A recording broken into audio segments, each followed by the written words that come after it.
Il faut faire vite, le fioul s'échappe d'une cuve. Nous sommes au port au pétrole de Strasbourg. Un sinistre vient de se déclarer sur le site qui rassemble 6 entreprises classées Seveso. Heureusement, il s'agit là d'un exercice virtuel appelé plan particulier d'intervention que la sous-préfecture du Bas-Rhin doit réaliser tous les 3 ans. Le scénario, après des travaux de maintenance, une canalisation cède, 1200 mètres cubes de fioul s'enflamme dans le bac 222 avec un risque de propagation au 223. L'eau projetée tirée du canal permet de refroidir. La mousse, qui n'a pas été utilisée pour raisons techniques, est déversée à la base autour de la cuvette.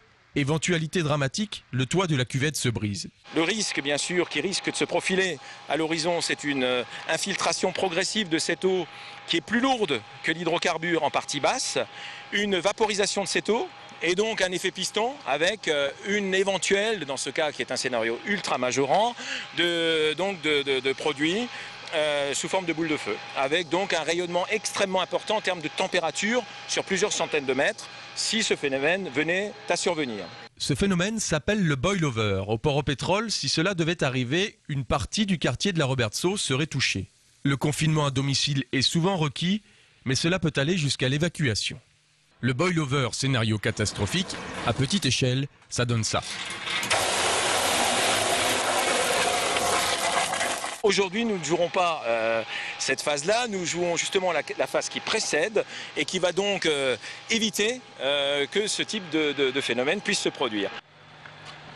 Sur place, 130 pompiers, dont 35 Allemands, une quarantaine d'engins et un bateau-pompe qui alimentent l'ensemble des moyens pour mener à bien l'extinction. Après l'exercice, l'ensemble des acteurs a dressé le bilan. Le bilan de cet exercice, il est positif. Nous avons travaillé donc sur un exercice d'alerte qui a permis de mettre en synergie l'ensemble des acteurs qui doivent intervenir dans ce type de sinistre. Les services de police, les services de santé, les services de la direction départementale des territoires, le SDIS, la DREAL, les services de la DREAL. Donc l'ensemble des acteurs qui doivent intervenir, sans oublier nos homologues et nos amis allemands.